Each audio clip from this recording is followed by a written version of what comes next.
Meus irmãos, nós vamos continuar a exposição em Romanos e continuar a exposição em Romanos capítulo 11. Domingo passado o reverendo Mauro foi até o verso de número 24 e agora eu vou até o final do capítulo.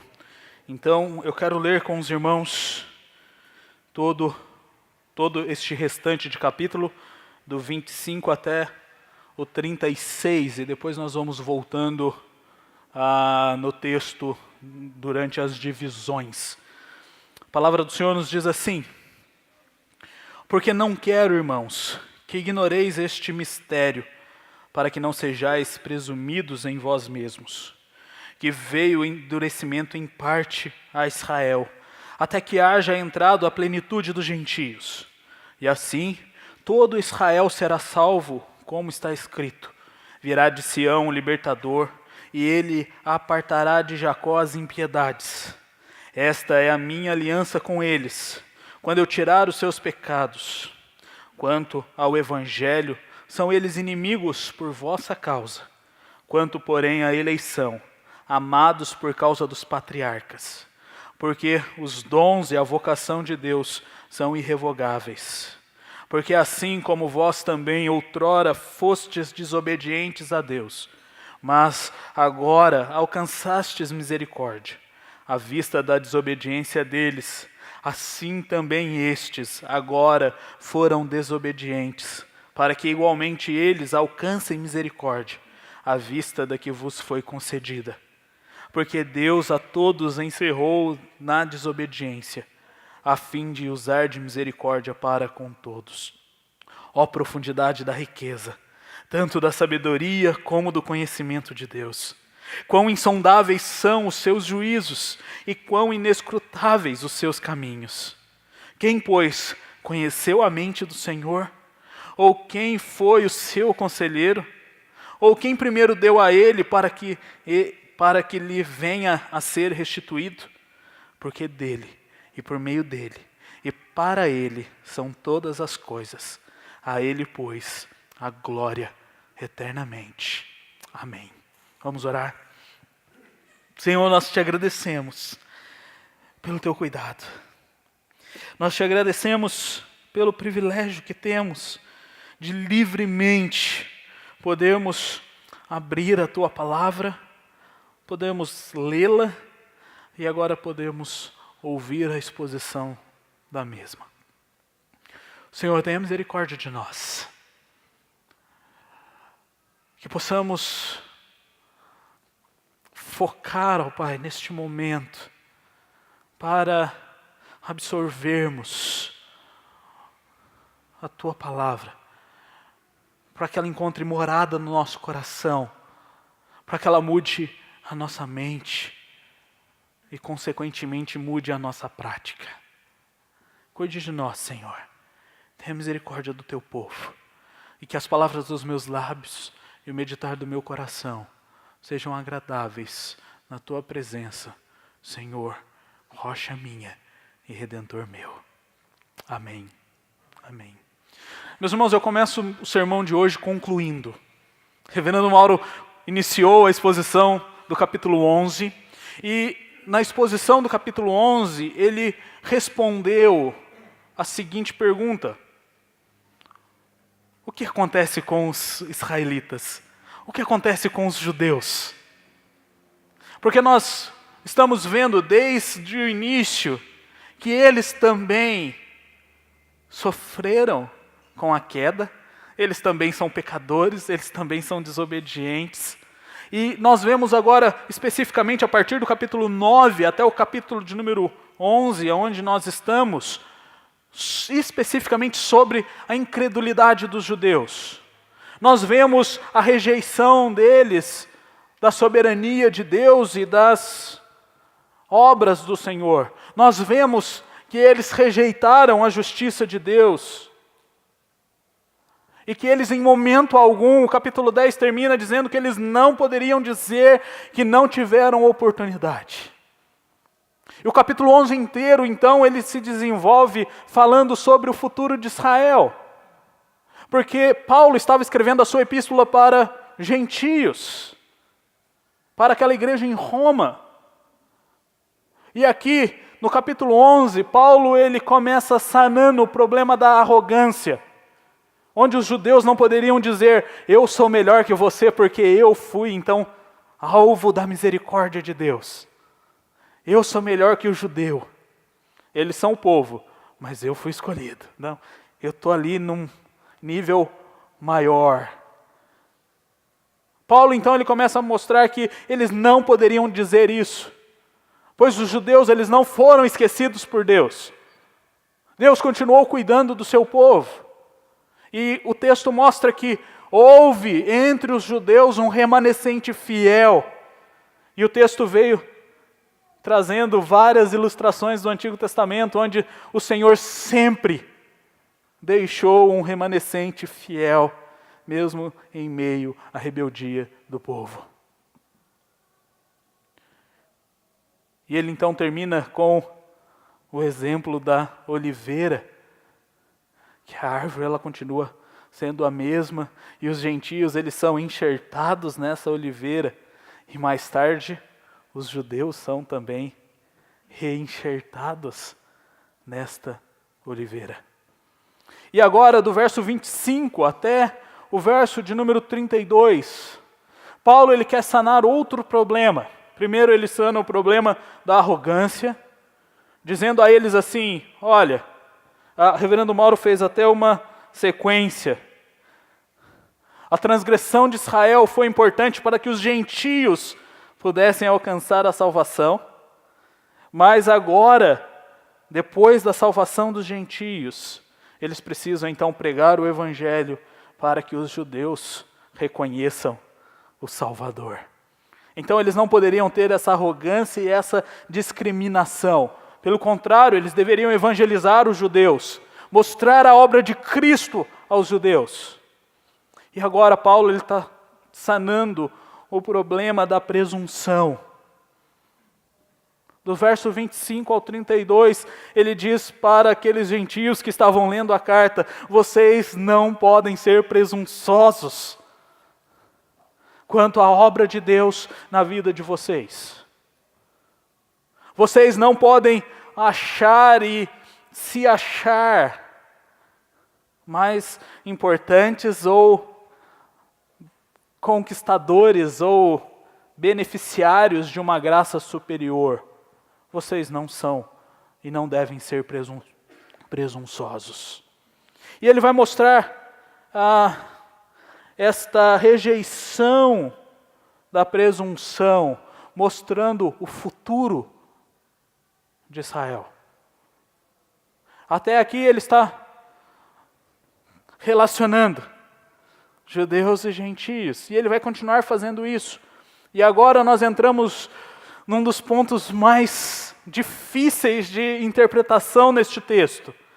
E depois vocês podem agradecer ao reverendo Mauro, a segunda vez já, hein? Foi Romanos 7, agora Romanos 11. Sobrou para mim. Mas agora Romanos 11, nós dois estamos caminhando juntos na interpretação do texto. E aqui nós temos o problema da Israel como sendo um povo étnico ou sendo espiritual. O que Paulo está falando aqui? Qual é a relação que Paulo está fazendo? E nós temos bons intérpretes dos dois lados, e nós vamos chegar lá já agora no primeiro ponto.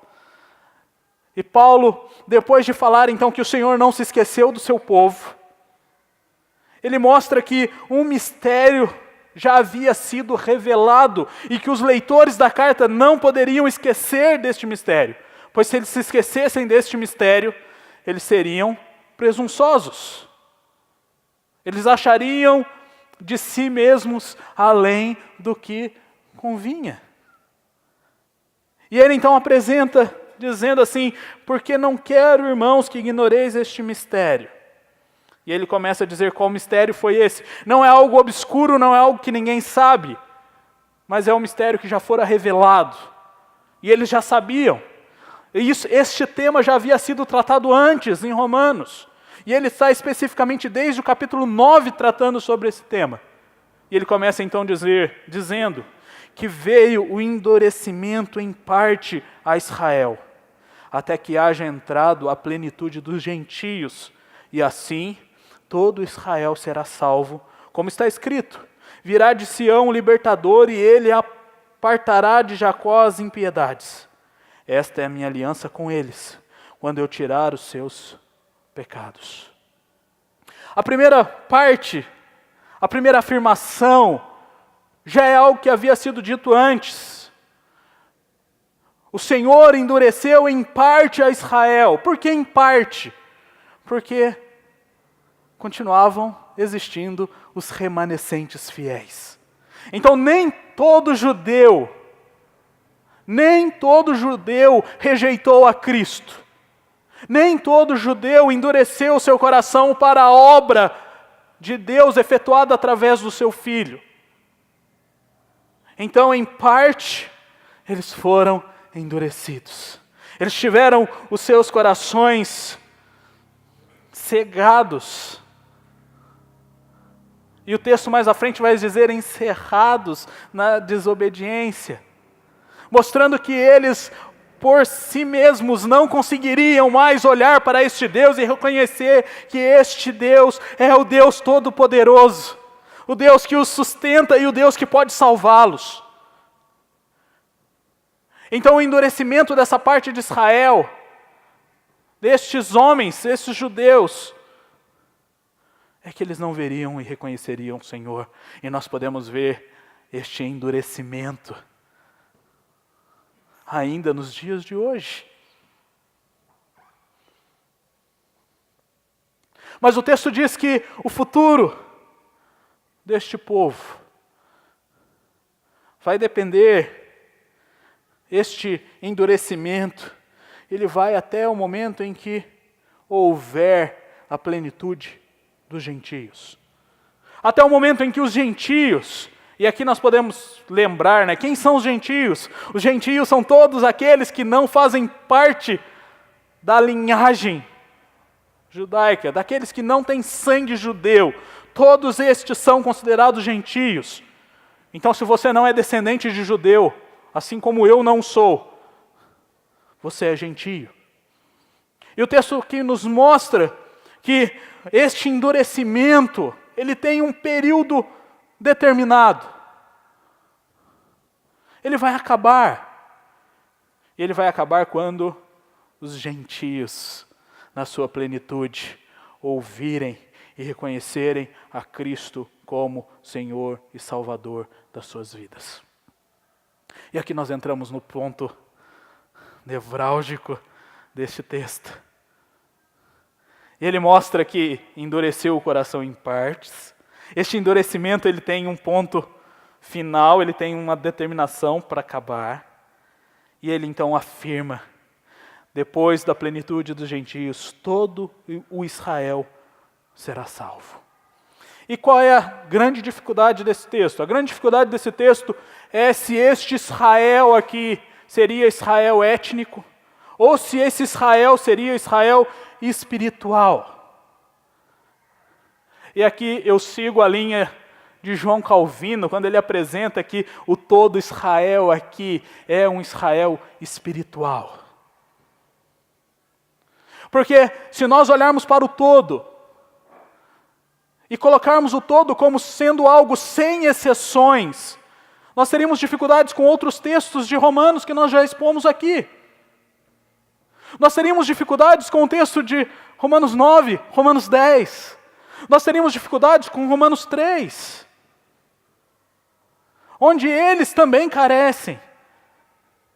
E quando nós olhamos para o Israel étnico aqui, quando é defendido, e ele é defendido por boas pessoas, e digo que, creio que pela maioria deles, eu venho, Romanos 7 eu já saí com a minoria, agora Romanos 11 eu vou com a minoria de novo.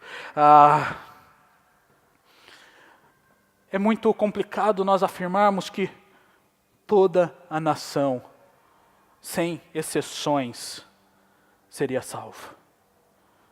E é interessante quando Calvino ele vai afirmar, ele vai discorrer sobre esse tema. Ele coloca esse Israel como sendo espiritual, porque ele apresenta que este todo Israel que será salvo é a completude tanto dos gentios eleitos quanto dos judeus eleitos. Este seria o Israel espiritual. Nós somos o povo de Deus, nós somos Israel espiritual. E a completude então de ambos faria a salvação de todo Israel espiritual e não da nação propriamente dita. Porque quando nós olhamos a ideia do povo ali judeu, e pensamos no aspecto da salvação totalitária deles e universal deles, sem nenhuma exceção, nós corremos o risco de colocarmos e apresentarmos duas salvações e dois métodos salvíficos. Quais seriam elas? A primeira, os gentios são salvos pela graça e os judeus são salvos pelo sangue deles. Os gentios são salvos por Cristo e os judeus são salvos pela descendência. E não é isso que a Bíblia ensina. Não é isso que a Escritura mostra. Todos são salvos única e exclusivamente por Cristo Jesus. E para sermos salvos, o resultado da salvação operando em nós é a nossa pública profissão de fé.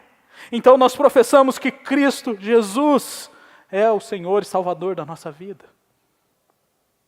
Então aqui nós vemos um processo se repetindo, processo dito nos versos anteriores, no início do capítulo 11, quando o Senhor endurece o coração dos judeus, para que o Evangelho chegue aos gentios, e agora nós, gentios, temos a responsabilidade de voltarmos e pregarmos o Evangelho para os judeus. Porque não é por sangue, não é por descendência que eles alcançarão a salvação, mas é unicamente por meio de Cristo Jesus. E é interessante que o texto mostra que o Senhor continua preocupado com aquele povo que Ele escolheu. O Senhor não os deixou de lado, o Senhor não os deixou entregues na incredulidade e no endurecimento do seu coração. Pelo contrário, o Senhor ainda dá esperança, dizendo que eles ainda poderão encontrar a salvação, os eleitos entre os descendentes dos judeus, ainda poderão ouvir do Evangelho. E o Senhor Jesus Cristo ainda operará na vida deles. E aqui quando Paulo cita Isaías, e nós vemos que ele faz isso muito, e no capítulo 11 ele já fez isso 3 vezes até agora. Ele mostra que aquele povo continua sendo um povo de Deus. Deus ainda continua se preocupando com eles, amando aquele povo, pois o Senhor os escolheu.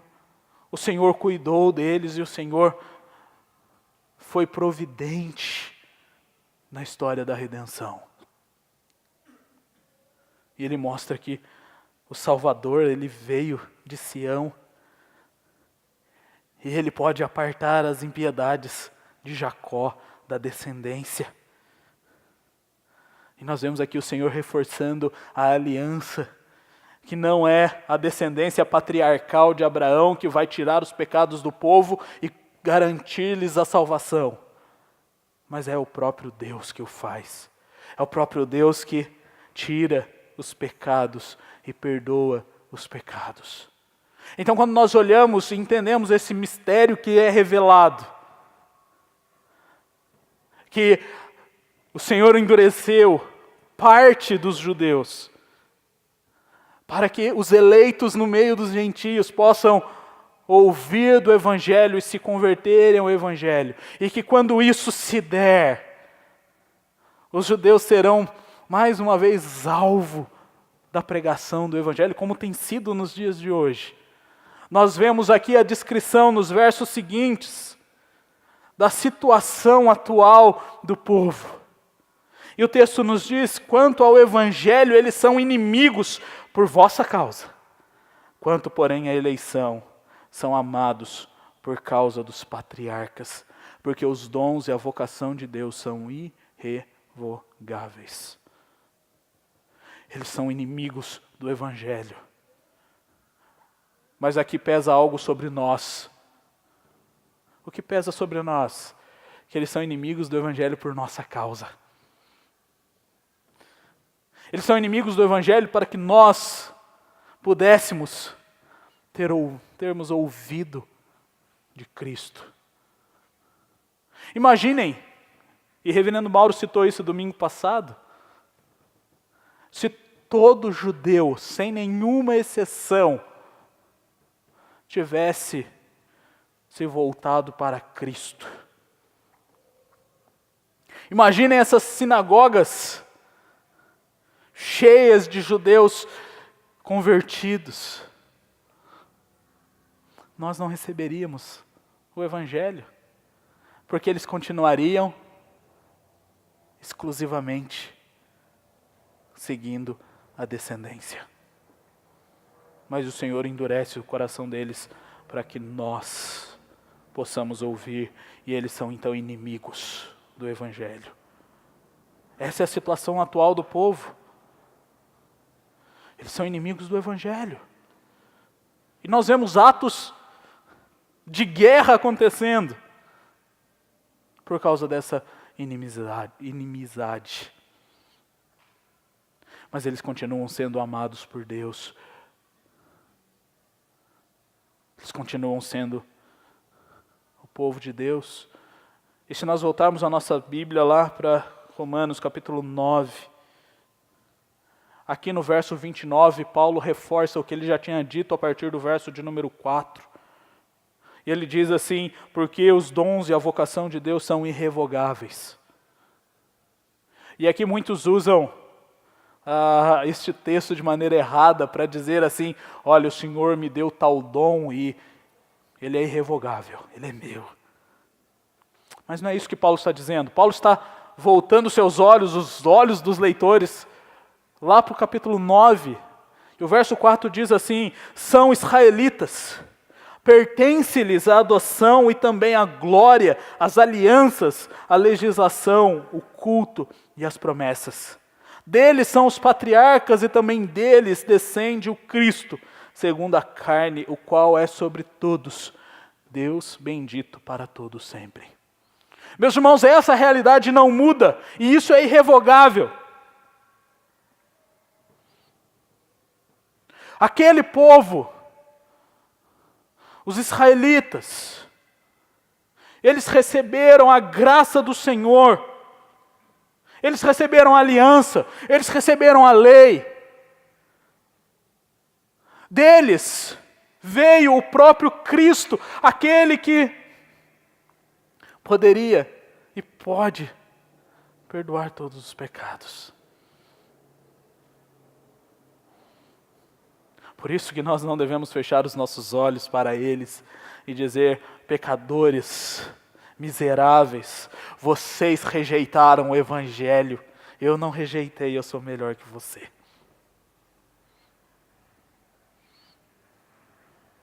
Porque há eleitos lá, e eles se converterão quando pregarmos. E vocês ouviram isso na exposição de Romanos 10. Eles se converterão se pregarmos. E nós nos lembramos, e por meio de Paulo, mais uma vez, do agir misericordioso de Deus. E Paulo aqui ele faz mais uma comparação. Lembra do peso que ele dá nos versos anteriores, dizendo assim: eles são inimigos por vossa causa. E agora ele traz outro peso. E ele diz assim: ok, lembra você, gentio, da sua vida. Desde que você nasceu, você professou Cristo como Senhor e Salvador. Não, Paulo pega esta carta, esse trunfo na mão, e meio que, de maneira bem delicada, esfrega na cara dos gentios que estavam sendo presunçosos. E ele diz assim: vocês foram desobedientes a Deus. Vocês viveram em iniquidade. E se talvez eles tivessem esquecido, Paulo podia dizer assim: volta lá em Romanos capítulo 1, volta lá no início da carta. Lê de novo. Todos pecaram. Todos. E mesmo diante dessa vida de desobediência, o Evangelho chegou até você. Este é o agir misericordioso de Deus. Nós alcançamos a misericórdia do Senhor. É graça. Aí depois de dar esse choque de realidade, ele diz assim: então olhe agora para a desobediência deles. Eles também estão sendo desobedientes. Mas eles estão sendo desobedientes para que agora, por meio de vocês, eles alcancem a misericórdia. Para que a misericórdia também chegue até eles. E ele então encerra esta parte no verso 32, dizendo assim: porque Deus a todos encerrou na desobediência, a fim de usar misericórdia para com todos. E o todo aqui, mais uma vez, não é toda pessoa sem exceção. O todo aqui, ele é precedido por um artigo definido: o todo de Deus. Então Deus pegou todos os seus eleitos e encerrou os seus eleitos na desobediência, os colocou na desobediência, fez dele pecadores, com o intuito de usar de misericórdia para com todos os seus eleitos. Para que nenhum diga que é melhor que o outro, para que nenhum sobressaia ao outro dizendo assim: não, foi pelo meu mérito. Não, não foi, porque todos éramos desobedientes, até que a misericórdia do Senhor nos alcançou.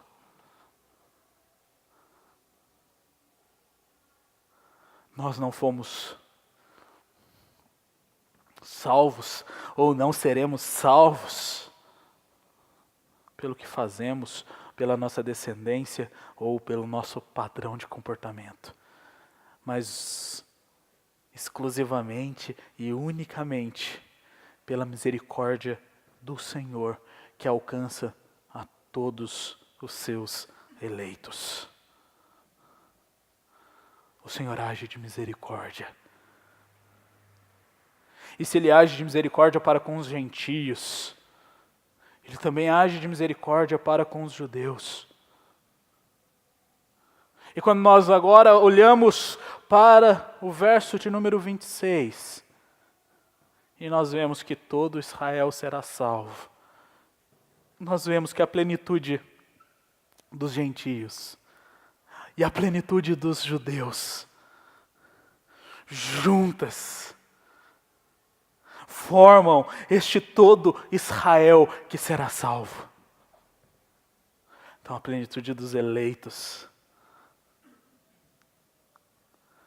representa este povo escolhido de Deus, e este povo que Deus sustenta, este povo que Deus cuida, este povo do qual nós fazemos parte. Estaremos diante do Senhor no último dia.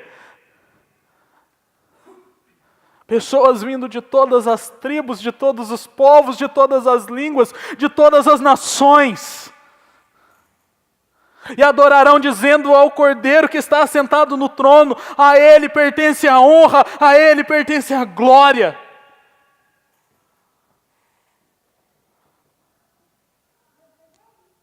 todos serão salvos pela graça misericordiosa de Deus. Inclusive os judeus eleitos, que hoje têm os seus corações endurecidos. E ao encerrar essa parte, Paulo ele começa no verso de número 33, o que nós conhecemos como uma doxologia. E o que é uma doxologia?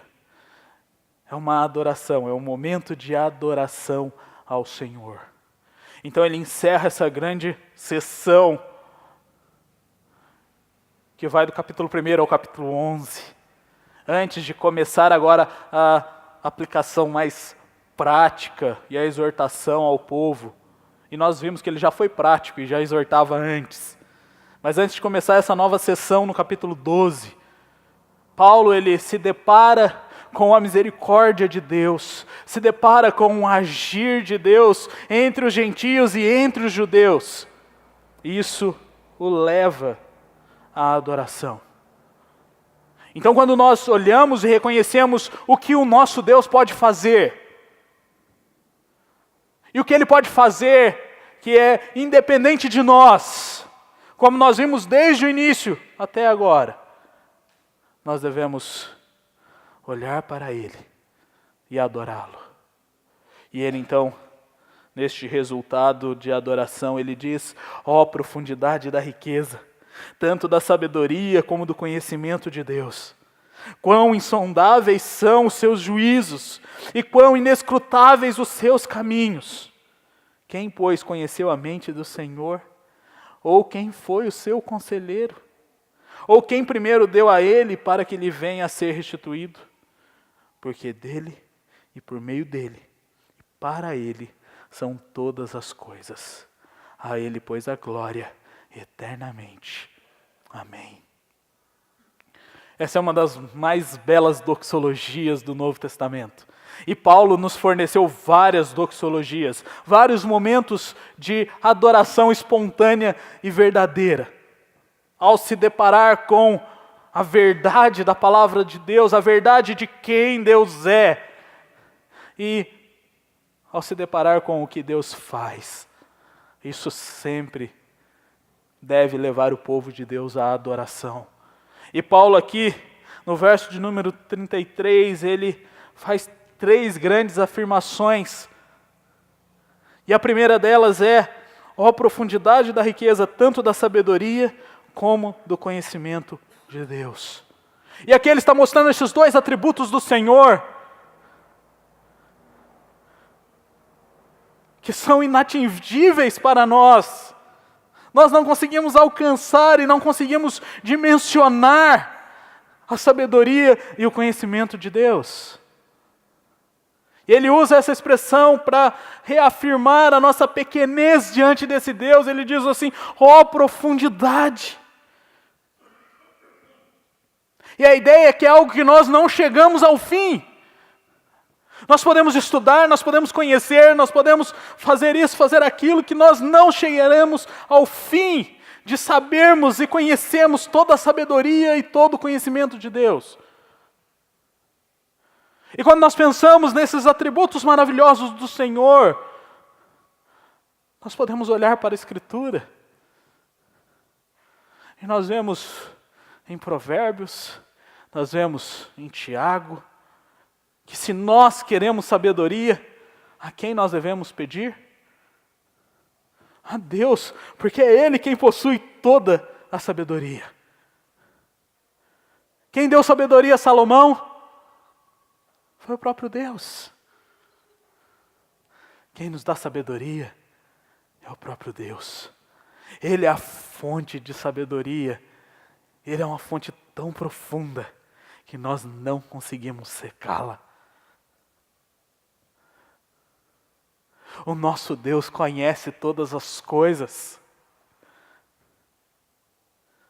E um dos meus salmos preferidos, e foi o primeiro salmo que eu fui incentivado a decorar por causa de uma caixa de bombom, foi o Salmo 139.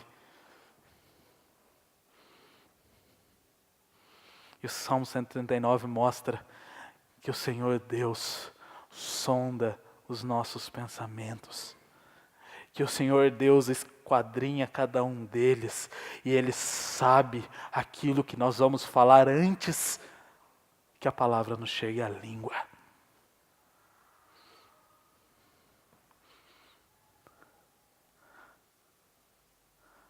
Nosso Deus, Ele sabe todas as coisas, Ele tem conhecimento de todas as coisas. Que maravilha! Ele conhece os seus eleitos, sendo gentios ou sendo judeus. A segunda expressão usada por Paulo é: quão insondáveis são os teus juízos. Nós não podemos muitas vezes, e não conseguimos muitas vezes, entender o agir de Deus, mas nós sabemos que Deus age com justiça, e Ele é um justo juiz. E Ele então apresenta o quão inescrutáveis os seus caminhos. E aqui nós podemos lembrar que o que Isaías diz, que os pensamentos do Senhor não são os nossos pensamentos, e que o caminho e o agir do Senhor não são os nossos. Eles são insondáveis e eles são inescrutáveis. E ele faz uso, mais uma vez, do Antigo Testamento, e ele levanta três perguntas na verdade, duas citando Isaías, e uma citando Jó. E ele diz assim: quem, pois, conheceu a mente do Senhor? Ou quem foi o seu conselheiro? Se você abrir a sua Bíblia em Isaías capítulo 40, nós vemos que Isaías vai além. Paulo não cita tudo o que Isaías diz. E a partir do verso de número 12 do capítulo 40 de Isaías, nós vemos o profeta fazendo questionamentos como este. E ele diz assim: quem na concha de sua mão mediu as águas e tomou a medida dos céus a palmos? Quem recolheu na terça parte de um éfa o pó da terra e pesou os montes em romana e os outeiros em balança de precisão? Quem guiou o Espírito do Senhor? Ou como seu conselheiro o ensinou? Como quem tomou ele conselho para que lhe desse compreensão? Quem o instruiu na vereda do juízo e quem lhe ensinou sabedoria e lhe mostrou o caminho do entendimento? Todas essas perguntas feitas por Isaías e aqui reforçadas por Paulo mostram uma coisa: o nosso Deus é soberano. O nosso Deus é soberano. E nós, na nossa pequenez, devemos olhar para este Deus soberano e devemos adorá-lo, pois Ele é misericordioso e Ele é gracioso. Nós nunca, mesmo se dispormos de todos os nossos esforços, nem que a nossa mente funcione com toda a sua capacidade, seremos capazes de conhecer a mente do Senhor, ou seremos capazes de dizer para Deus: espera aí, esse jeito está errado, faz desse outro jeito aqui. Porque tudo que o Senhor Deus faz é justo, é reto e é bom. E ele então usa uma citação de Jó, no capítulo 41, no verso de número 11. E a citação aqui ela é literal da tradução do hebraico para o grego. E ele diz assim no verso 35: ou quem primeiro deu a ele para que lhe venha a ser restituído? Quem aqui fez alguma coisa para Deus, para que Deus fique devendo algo para vocês?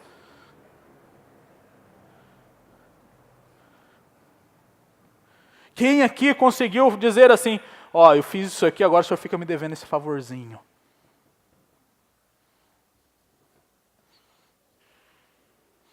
Talvez conscientemente, você e eu respondamos a essa pergunta dizendo assim, não,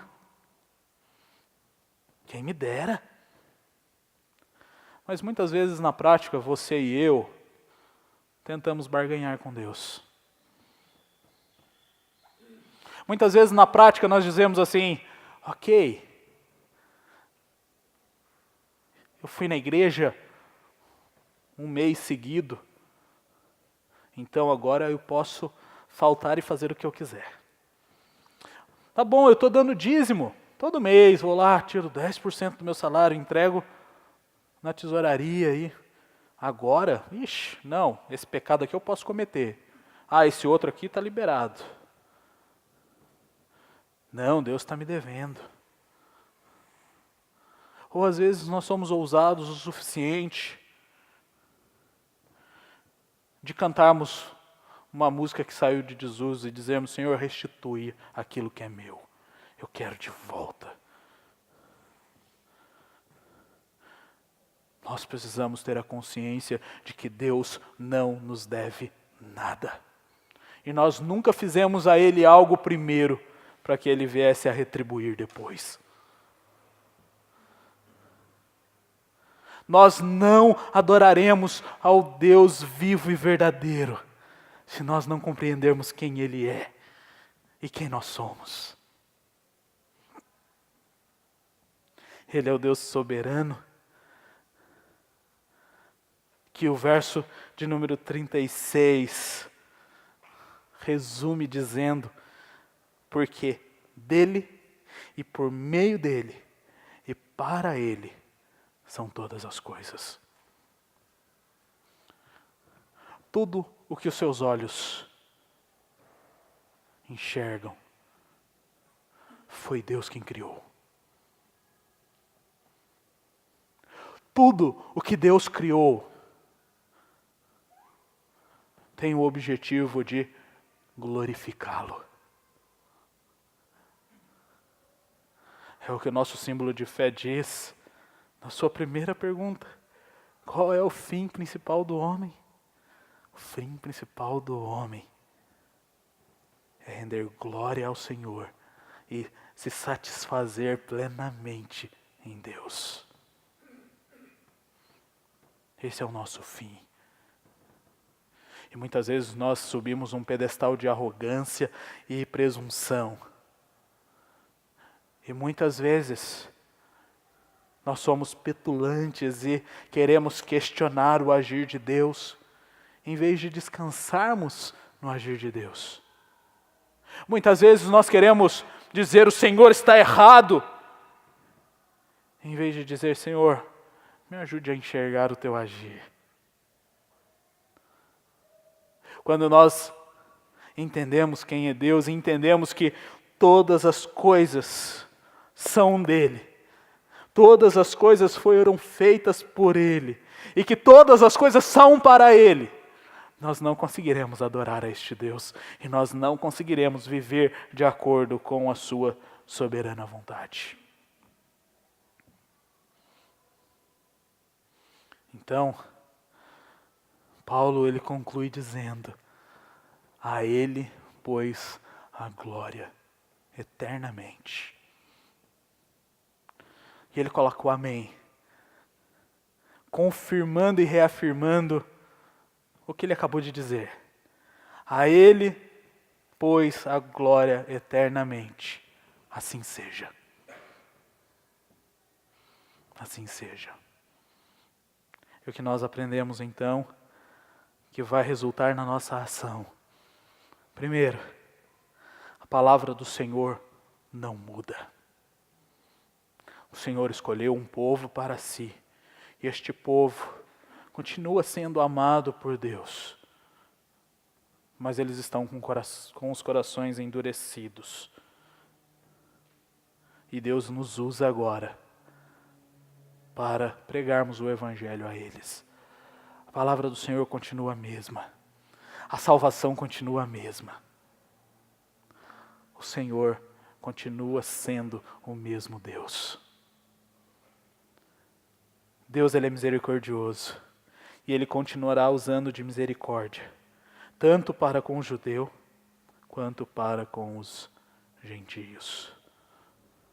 A plenitude dos eleitos de Deus entre os gentios e entre os judeus,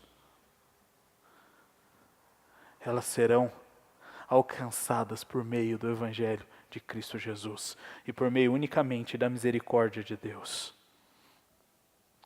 E aqui eu reforço a aplicação do reverendo Mauro de domingo passado. Deus não tem dois povos e não tem duas maneiras de salvar. Ele tem um povo só, o Israel de Deus. E Ele só salva por meio de Cristo Jesus. Então, cuidado com a presunção que vai gerar arrogância. Cuidado com a perspectiva que você tem de você mesmo. Você foi alcançado pela misericórdia de Deus. E caso você ainda não tenha sido alcançado pela misericórdia de Deus, saiba que Ele é o Deus que pode lhe conceder salvação e misericórdia. Mas não pelo que você faz, mas pelo que Ele fez. A dependência é de Deus apenas. Então, como resultado disso, volte-se para Deus e o adore. Reconheça quem Ele é e o que Ele fez. Reconheça quem é você e veja que não há outra alternativa senão reconhecer a grandeza e a soberania de Deus.